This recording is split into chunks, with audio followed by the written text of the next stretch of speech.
नमस्कार, मैं हूँ राजन झा। सुप्रीम कोर्ट के जज साहिबान को आलोचना पसंद नहीं आ रही और वे इसे लेकर फूफा की तरह मुंह फुलाए हुए हैं। कोर्ट ने सोमवार को बंगाल में राष्ट्रपति शासन लागू करने और पैरामिलिट्री फोर्स तैनात करने की याचिका पर कोई आदेश जारी नहीं किया। याचिकाकर्ता ने अपील की थी कि वक्फ कानून के विरोध में हुई मुर्शिदाबाद हिंसा के बाद कोर्ट इस पर फैसला ले। इस पर जस्टिस बी.आर. गवई और जस्टिस ए.जी. मसीह की बेंच ने कोई आदेश नहीं दिया। बेंच ने याचिकाकर्ता से पूछा कि क्या आप चाहते हैं कि हम राष्ट्रपति को इसे लागू करने के आदेश भेजें? हम पर दूसरों के अधिकार क्षेत्र में दखलंदाजी का आरोप लग रहा है।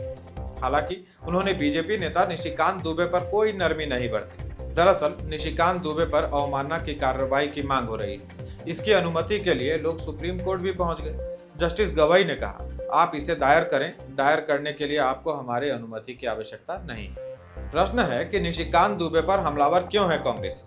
दरअसल संसद द्वारा पास नए वक्फ कानून को लेकर सुप्रीम कोर्ट के रुख से बहुसंख्यक हिंदू नाराज हैं। क्यों? इसका उत्तर सुप्रीम कोर्ट के सीनियर वकील अश्विनी उपाध्याय दे रहे हैं। 2021 में मैंने वक्फ एक्ट को चैलेंज किया था। उस समय सुप्रीम कोर्ट ने हमसे पूछा था कि आपकी कितनी जमीन पे वक्फ बोर्ड ने कब्जा कर लिया है। मैंने सुप्रीम कोर्ट को कहा था कि ये कोई पर्सनल इंटरेस्ट लिटिगेशन नहीं है, ये पब्लिक इंटरेस्ट लिटिगेशन है। यहां हमारे जमीन पे कब्जा होने का मतलब नहीं है। पूरे देश में वक्फ बोर्ड जमीन कब्जा कर रहा है। और मैं उस समय मुझे जो जानकारी थी कि भारत में 10 लाख एकड़ जमीन पे वक्फ बोर्ड ने कब्जा किया हुआ है। हालांकि बाद में अभी पार्लियामेंट में पता चला अब तो 40 लाख एकड़ जमीन पे वक्फ बोर्ड ने दावा ठोक रखा है। जब मैंने वो नोट्स पढ़ने की कोशिश की, उस समय मुझे माननीय सुप्रीम कोर्ट ने अपना नोट्स पढ़ने से मना कर दिया था और यह कहा था कि जो कानून है वो केवल एकेडमिक तरीके से चैलेंज नहीं हो सकता है, आपको एस्टेब्लिश करना पड़ेगा कि वक्फ बोर्ड अपनी पावर का मिसयूज कर रहा है। जब हमने नोट्स दिखाना चाहा, हमने बताना चाहा कि हाँ मंदिरों पे कब्जा हो रहा है, गांवों पे कब्जा हो रहा है, सड़क के किनारे कब्जा हो रहा है, तो नोट्स भी नहीं पढ़ने दिया और मजबूरी में मुझे अपनी पीआईएल वापस लेना पड़ा। मैं दिल्ली हाई कोर्ट गया। दिल्ली हाई कोर्ट ने 2022 में सरकार को नोटिस जारी किया।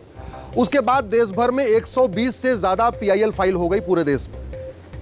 अब जब नया वक्फ कानून आया और उस नए कानून के खिलाफ इमरान प्रतापगढ़ी, ओवैसी जी, अमानुल्लाह खां जी, पर्सनल लॉ बोर्ड, मदनी जी, ये सब लोग जब सुप्रीम कोर्ट आए, तब सुप्रीम कोर्ट ने उनसे किसी भी याचिकाकर्ता से यह नहीं पूछा कि आपके पूर्वजों ने कितनी जमीन वक्फ किया है और आपके पूर्वजों ने जो जमीन वक्फ किया है उसमें से कितनी जमीन सरकार ने इस कानून को उपयोग करके वापस ले लिया।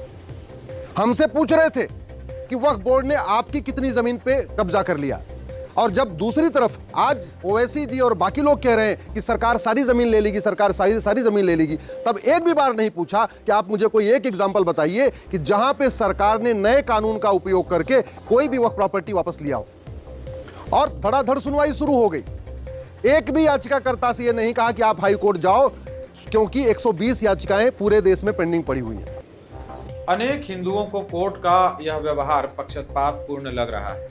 दूसरी तरफ तमिलनाडु सरकार बनाम राज्यपाल मामले में सुप्रीम कोर्ट ने राष्ट्रपति तक को हिदायत दी। ऐसा लगने लगा सुप्रीम कोर्ट न्यायपालिका की ही सर्वोच्च संस्था नहीं बल्कि कार्यपालिका और विधायिका की भी सर्वोच्च संस्था बन चुकी है।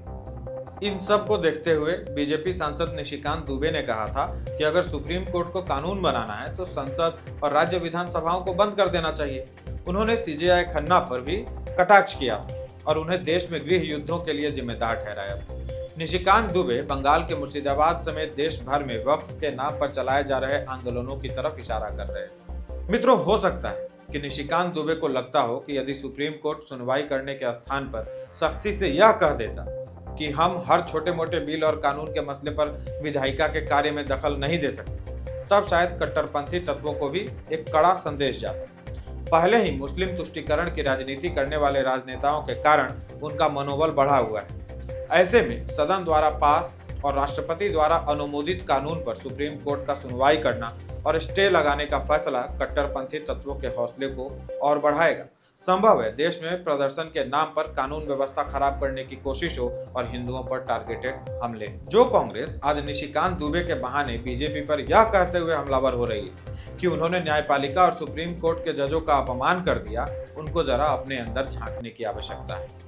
कांग्रेस एक ऐसी पार्टी है जब जब फैसले उनके राजनीतिक हितों के खिलाफ गए, उन्होंने न्यायाधीशों पर ही सवाल उठा दिए। जस्टिस दीपक मिश्रा पर कांग्रेस और उसके समर्थक दल महाभियोग प्रस्ताव लेकर आए थे। सब जानते हैं जस्टिस लोया की मौत के मामले में कांग्रेस पार्टी को जो शर्मिंदगी उठानी पड़ी, उसी का बदला लेने के लिए यह सब किया जा रहा था। अयोध्या राम मंदिर पर ऐतिहासिक फैसला सुनाने के बाद जस्टिस गोगोई को इस्लामवादियों के साथ साथ कांग्रेसियों की भी तीखी आलोचना का सामना करना पड़ा। इसी लिस्ट में जस्टिस अरुण मिश्रा हैं, जिन्होंने 20 देशों के जजों के सम्मेलन में सरकार और पीएम मोदी के कामकाज की तारीफ कर दी थी, जिसके बाद कांग्रेस उन पर हमलावर हो गई। डी.वाई. चंद्रचूड़ तो मानो शुरू से ही कांग्रेस को खटकते रहे।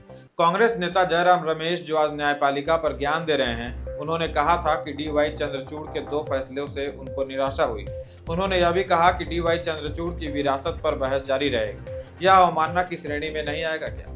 पीएम मोदी जब उनके घर एक पूजा में शामिल होने के लिए पहुंचे, उसके बाद उनको क्या कुछ नहीं कहा गया। हाल ही में जब जस्टिस अब्दुल नजीर को राज्यपाल बनाया गया, तब भी क्या कांग्रेस ने इस पर आपत्ति नहीं जताई? उन्होंने जस्टिस नजीर को शक की नजर से नहीं देखा, जबकि यह फैसला उनकी रिटायरमेंट के बाद लिया गया। और तो और सुप्रीम कोर्ट की जजों को लेकर इंदिरा गांधी के विचार भी आपको सुनने चाहिए। How does Mr. Shah know what is happening in the political world? What are the forces at work which want to destroy a developing economy?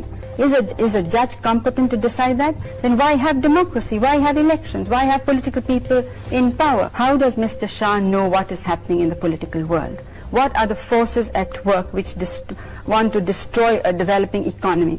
Is a judge competent to decide that?